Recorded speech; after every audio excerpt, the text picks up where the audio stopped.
Hello everyone, welcome to an episode of TCG Talk, back today with another video. In today's video, we're going to go over some of the cards now that we've had 3 days of reveals. All the reveals are officially done.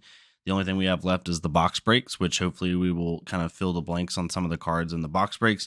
But I want to give people an idea, because not everybody might be aware, that there is a Google spreadsheet that's going around that shows like all the cards and like what's missing and stuff like that, right? So this is the Google spreadsheet. I'm not going to like zoom it up way much. I just want to give you all an idea. It'll be linked down in the description below.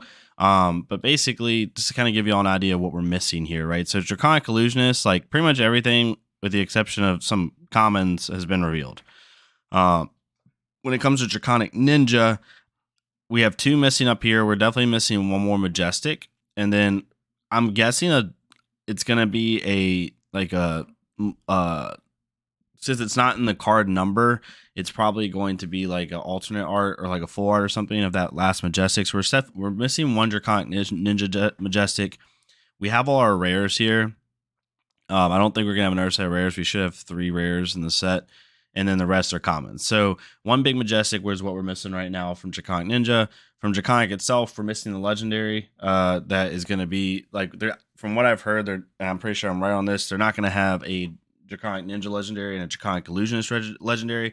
It's going to be 2 legendaries that like sway more to Fi or to Dromai. So that, I'm assuming that's where these 2 are. We have our Majestics, because that'll make 4 and 5, and then Ice Wizard should get the 6 Majestic, I'm assuming. But we'll see how that goes. But anyway, yeah. And then we have, I would think, one more rare. So like, it's really funny. Like Draconic Ninja rares are like a full set of red, yellow, blues.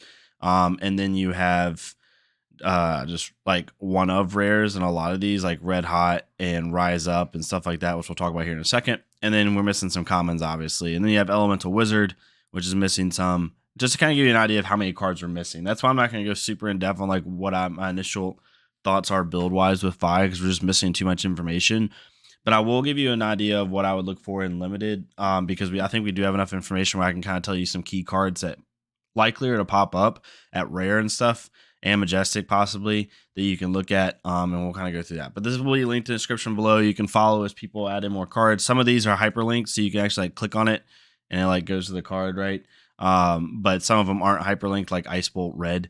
But it shows you like what multiple colors are being ran and some stuff. So that is that. And so now what I'm gonna do is I'm gonna go and I'm gonna kind of go through some of these cards and give you an idea from a limited perspective. I'm not gonna give classic constructor perspective, from a limited perspective. So if you're playing at your pre-release, you're playing in Vegas, what you should be looking for.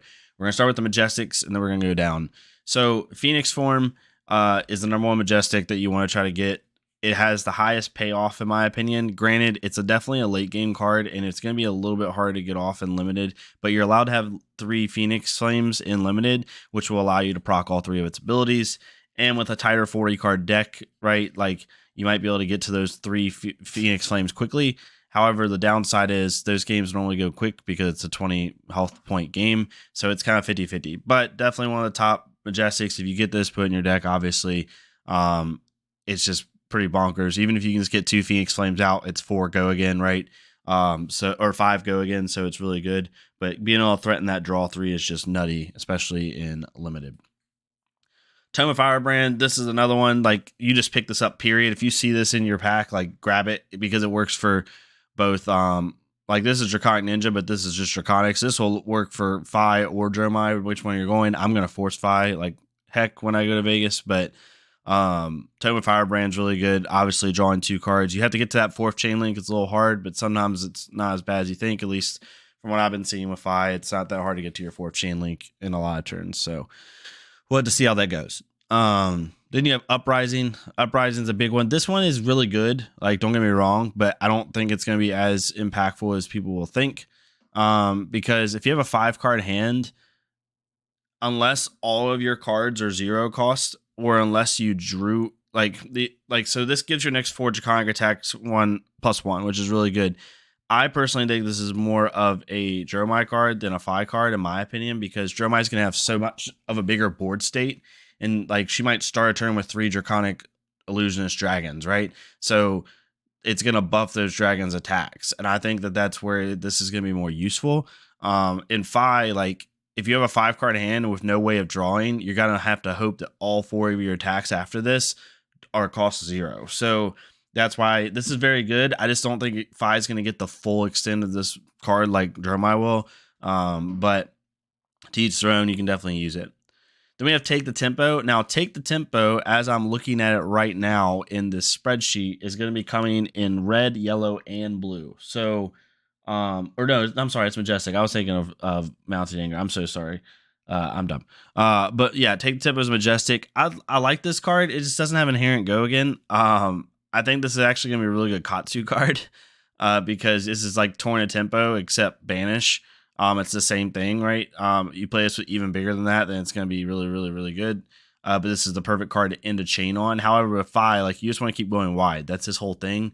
And I think this is going to be suited for other ninjas. This isn't going to be as suited. Like, Torn a Tempo, Take the Tempo, right? I think they're calling back to the old ninjas. Even has the old ninja-like artwork. I just think that that's where we're going to be going with this. And Fi can definitely use it. I'm not saying he can't, but it's not Draconic, and it doesn't have Go Again. Both of those are negatives to me when it comes to Fi. So I wouldn't have this as an auto-include my deck, but that's just how I would go about it. Then you have Flame Call Awakening. So this one is a stable common. This one is going to be going in probably at red and blue, I would say. It is a 2-block. But just the fact that you can go search for a Phoenix Flame, reveal it, and put it in your hand. It's basically Belittle, right? It doesn't have to hit.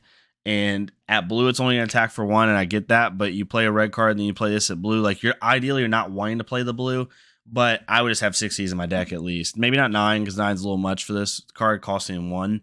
But definitely have 6 of these, because if you have 6 of these along with other cards to go get Phoenix Flames or anything else, then it's going to be really useful. According to the Google Sheet, which is what I'm looking at right now, it does come, or is it only coming in red? Man, I'm getting so mixed up here. I apologize, y'all. Yeah, it's only coming in red. So this one, if this would be a blue, I'd run it. It's only coming in red. So yeah, but it's definitely an auto include. I apologize for that. I'm getting used to all these cards and colors. There's certain cards that have multiple colors, and there's certain ones that don't, so it gets to me. But yeah, Flame Call Awakening, definitely include this in your deck. Like, it's auto include at red. So like, the state of the card doesn't change just because there's no blues. But it's definitely like, you just want to search those Phoenix Flames as much as possible. And then we have Spraying Flames, another Majestic. This is one of the key cards in the deck. This and Inflame, which we'll get to in a second. In my opinion, this Inflame and Flame Call Awakening are going to be the 3 of his most key cards, minus the ones we haven't seen, obviously. But Draconic attacks you control have +1 while their base is less than any number of Draconic chain links you control. When you combine this card with Stubby Hammers, it's going to be bonkers, because if you combine this card with Stubby Hammers and Inflame, here, let's see if I can just skip to Inflame for a second, because I just want to give this, like, it's that important. Like, I just wanted people to understand why this is going to be so good. And go figure, I'd put Inflame at the very end. Okay, Inflame is when you attack with Inflame, you may play another, and if you play another red card this turn, you may return Phoenix Flame from your graveyard to your hand, right? So as I go back here, so if you play Spraying the Flames and then you play Inflame after activating Stubby Hammers, you're going to have just this bonkers turn that allows you to do so much stuff, because you pop Stubby Hammers, then you play Spraying Flames. Spraying Flames is going to attack for 4, and it's going to give all your attacks a +1 buff as long as the chain links they control is less than their base power. Then you play Inflame, which is 1. It's going to get buffed by Stubby Hammers, make it 2. It's going to get buffed by Spraying Flames and make it 3. Go get a Phoenix Flame, right? Then you play your Phoenix Flame, which is normally 0. It's going to get +1 from its own effect, so it's going to 1. It's going to get +1 from Spraying Flames, go to 2. And it's going to get +1 from Stubby Hammers, going to 3, right? And then you can Fly ability and another 3. So now I've dealt 4, 6, 9, 12 damage, and I still have 3 cards in hand, right? So, or 2 cards in hand. So it's just going to be super crazy. Like, this card is going to be like some of the driver cards for Fi to be able to go wide and also combine with Stubby Hammers. Like, this and Stubby Hammers has perfect synergy. Cards like this is why Stubby Hammers was banned in Blitz. It's nuts. It's probably the best Majestic that we have seen for Fi so far. Looking at the Majestics, Phoenix Form is really good too, but I would even put this over Phoenix Form just because of its consistency. Then you have Double Strike, which is the next Majestic. This is good. I definitely think you include this in the deck if you have the space. It's not a Draconic attack, so it's not going to count towards those Draconic chain links or the Draconic buffs. But just the fact that you can threaten Mask Momentum literally with one card. I mean, you play Spreading Flames, right? Or you play any card and then you play this, it's going to be your second and third chain link. So, like, you're forcing your opponent to block out a 2-for-1 basically, right? You're getting a 2-for-1 with their block. Calm down, yeah. Sorry, my dog's excited. And so yeah, it's definitely a good card. It's gonna be interesting to see like how tight Fi's list is, because I think that this is only gonna be a 3 of in the deck, so it probably won't take up too much space and it'll probably be really useful. You're just gonna have to really pick and choose what cards are not Draconic attacks, because so many of Fi's cards and like power cards work off Draconic chain links, even as weapon, right? Unless we get a legendary weapon. So definitely something you're gonna have to pay attention to, but regardless, it's a really good card. Then you have Cinderskin Devotion, which, looking at this 100% comes in red, yellow, and blue. I definitely think this is in at red, and blue is the main to be seen. Blue is gonna be so weird with Fi. I think you're gonna have to have around 12 blues with Fi. It's gonna be the same as Katsu, because you're gonna want to pay for his weapon. You're gonna want to pay for these one-off one-costers. Like, so you're gonna want it like 12, 13 blues, I think. With some yellows. I think that this card honestly is definitely good at red, obviously, and it's good at blue. I mean, blue, you're gonna attack for 2 with Go Again. Maybe you don't. It's not ideal, but it is a 3-block blue with the potential to have Go Again, and I think that that's as good as you can ask for with these blues and Fi. Definitely something you could think about running at blue and Fi. And I don't know if I'd run the yellows. It just depends how the deck goes, but definitely I think blue would be useful in this card. I don't think any of Fi's blues are going to be ideal. Looking at what I'm looking here, but overall, like, definitely something you can do. Controlling 2, for people that don't understand, when it says if you control 2 or more Draconic chain links, this card counts towards that 2. You don't have to play 2 attacks before this and then do this. This counts in the 2 because it's seeing itself in the effect, right? It's the same thing as Swarming Gloomveil. So you play an attack, then you play Cinderskin Devotion, it gains Go Again. So not that bad, right? So that's how that works. Then you have Engulfing Flame Wave. This comes also in red, yellow, and blue at rare. This is definitely in at red. And I think, honestly, this may be in at yellow. The weird thing about this card is when Engulfing Flame Wave hits, reveal a top card of your deck. If it's an attack action card with cost less than the number of Draconic chain links you control, banish it. It's a cost 2, which is what sucks. You're going to be playing this like probably Chain Link 3, I would say. Chain Link 4, this is a good like end of turn card. Definitely at red because it presents a hard breakpoint, and you might run this at yellow. I don't know if you run this at blue. I don't want a 2-cost blue. But I definitely would only attacking for 3, but I definitely would run it at red, and I would test it running at yellow, to be honest, because it still hits that 4 breakpoint. Lava Vein Loyalties auto include.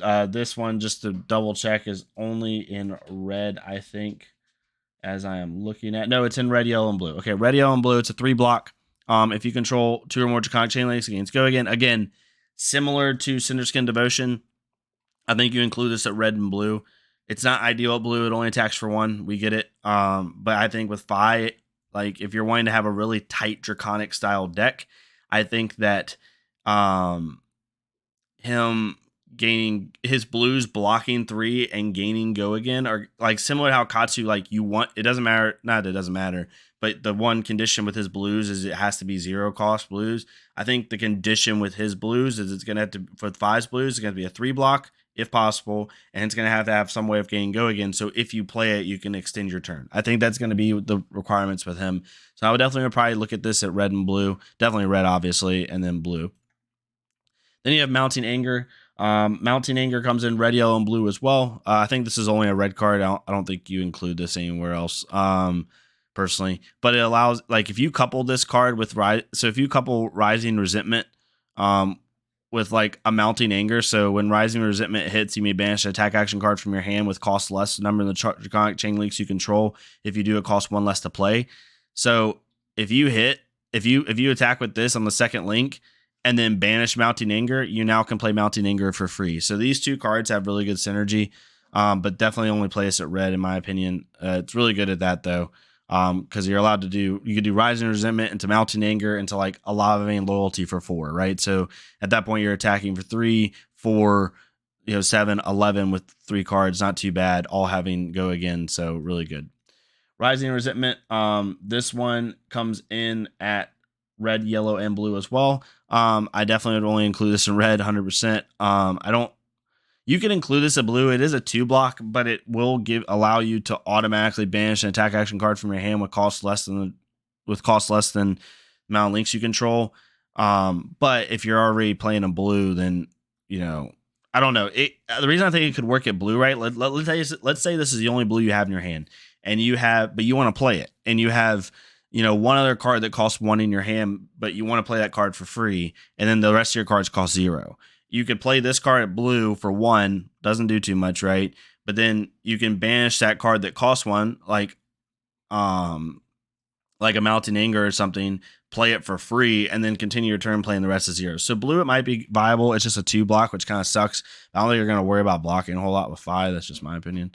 Searing Emberblade, we talked about this. Definitely use this. This is perfect on Chainlink 2 or 3. Chainlink 2, it can work and it'll gain go again if you play it on Chainlink 2. Chainlink 3, it's really good to go into one of your Rupture attacks, depending on your resource pool. Just really good card. We have to see how if there's a Ninja Legendary or a Draconic Legendary weapon that's better than this, but we'll see. Overall, good card. And then we're getting into Breaking Point. Breaking Point this is the promo version of it, but Breaking Point, according to this, just double checking so I don't say the wrong thing twice in one. This is a Draconic action. I don't see it in here, which is really weird. Is Breaking Point is just the promo for? I think Breaking Point is just the promo for the TCG player thing, and I'm not sure if it's gonna be or where it's gonna fit. It's because it's not under Draconic that I see. Sorry, y'all. I just want to make sure I did this right. Yeah, I don't even see it under Draconic actions, which is so weird. It might just be a straight promo because either it's a straight promo or they're not sure what card it is in the list. But if this is playable, obviously this is a good card. Breaking Point is played Chainlink 4 or higher. When it hits, destroy all cards and arsenals. It's basically like a Command and Conquer. Except it's coming in for 5, and you have to play it at the end of a chain. This is going to be a little weird because you're not going to be able to play. You're going to have to be able to go get Phoenix Flames in order to play this with a 5-card hand, because if you've played all 4 of your cards prior to this, you're not going to have any resources to pay for this. So you're going to have to go get Phoenix Flames in order to make this work. But overall, really good. It's so weird. I don't see it. It's just throwing me off because it's a Draconic action. I'm looking over here at the Google Sheet, and I don't see it in the Google Sheet at all. So I don't know if they just don't know what card number it's going to be, so that's why they haven't put it in yet. But regardless, I apologize for that, and yeah, we'll figure that out when it happens. Lava Burst, Draconic action.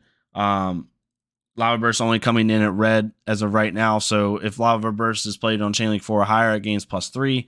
So it's a 0 for 5 basically on Chainlink 4 or higher. This is a weird one because it is a block 3.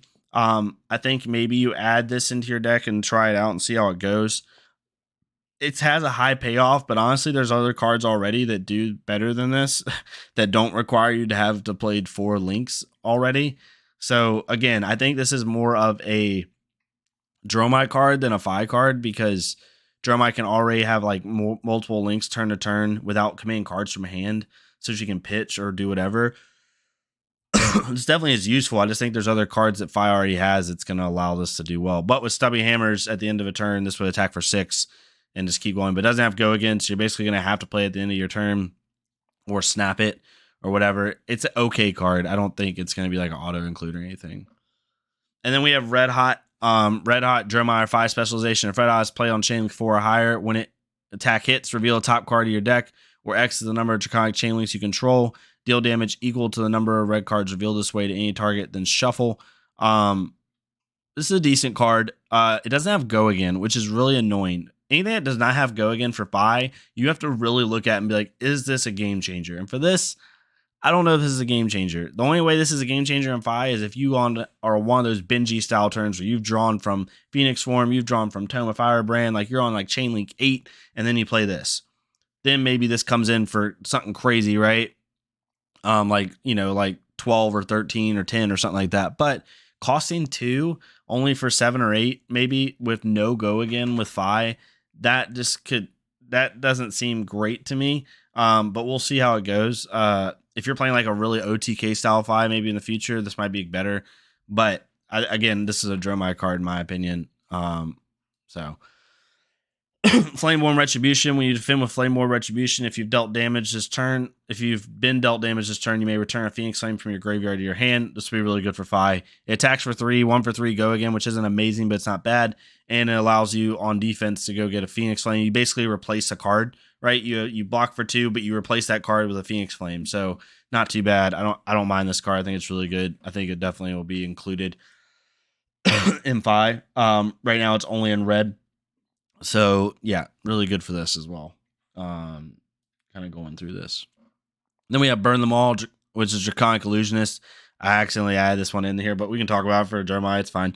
Go again once per turn. When a dragon you control attacks, it deals 1 arcane damage to each opposing hero once per turn. At the beginning of your end phase, put a raise counter on Burn Them All and destroy it unless you banish the red cards from your graveyard for each raise counter on it. This could stay in the field for like 2 or 3 turns and just keep pinging people. It's definitely a good card. I think Jeremiah's definitely going to run it. Burn Away. As an additional cost to play Burn Away, you may banish a Phoenix Flame from your graveyard. When you do, it gains +2 go again. I don't see why this would be good. Unless there's going to be a way to bring Phoenix Flames back from banish, this is a horrible card. Don't play this card because Phoenix Flames are the driver to your whole deck, especially mid and late game. So like getting a +2 go again buff, but you get rid of one of your Phoenix Flames just does not make sense to me. If there's a way to bring it back from banish, then this is an okay card. But without bringing it back from banish, don't use this card. That's just my opinion.